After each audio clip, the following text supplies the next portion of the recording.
So for this part of the video, we're going to talk about how to plot these ordered pairs or the data from this chart. So we have the big brown bat.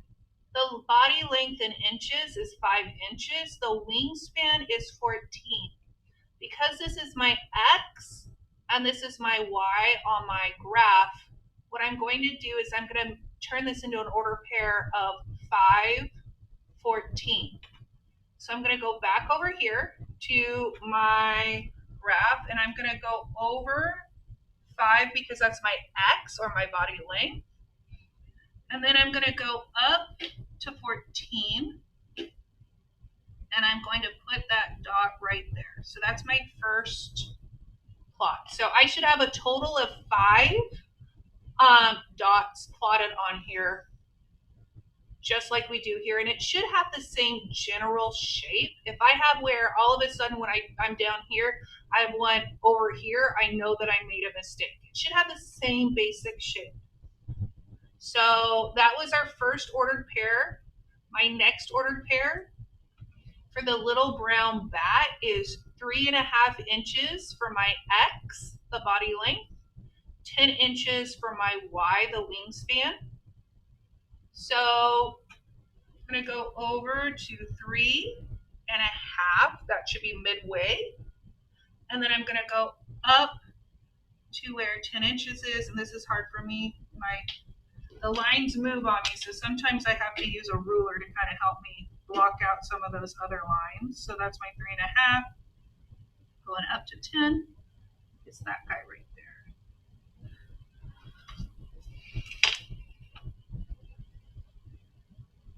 there. Oops, that's not what I want. And then I have 4.25 and 12. So 4, and the next line over is 1/4 on my x-axis, and then I'm going to go up to 12 on my y. So I always think of an ordered pair as being alphabetical. My x goes first, and then my y goes second, just like in the alphabet. So right now, if I'm looking at this, I can see a relationship. And the relationship, we're going to get more into it in another lesson, but it's a proportional relationship because I've got that straight line like this. That tells me there's something going on just with those 3 points. So that's a pretty good indication. I still need to do my other 2 points, but I could make a pretty good hunch that there is a relationship between the length of the body of the bat and its wingspan.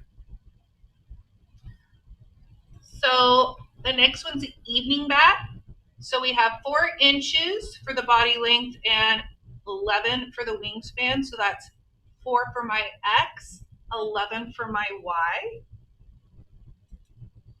So I'm going to go over to 4 right here for my X, and then I'm going to go up to 11.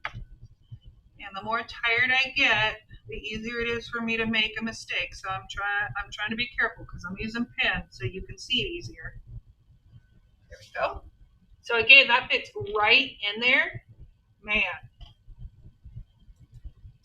And then the last one's the Indiana bat. We have 3 inches in length, 10 inches in wingspan. So 3 for my X, 10 for my Y. So I'm over here for my 3, and then I'm up here for my 10. And so I'm looking at this, I've kind of got this almost like a foot and then a line.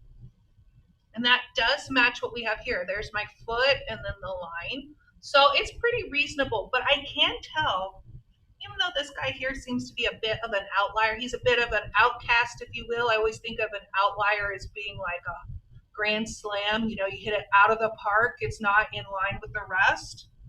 But with this guy right here, I'm going to make that, I would say Peyton's on the right path, that there is a relationship there with that straight line coming towards the origin. I would say there is a proportional relationship going on. I'm not going to go any further into that, but this is our problem for 2-109.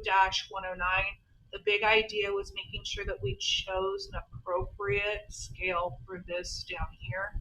We've been practicing getting to this point, in problems like this for our homework again. So if you haven't gone back and redone these types of problem all throughout this notebook, please do so now that you have an idea of finding the difference between the two numbers that you know, dividing by the number of spaces that you have. So then that will tell you what the interval for each one of these, or what the scale is. Okay? So let me know if you have any questions.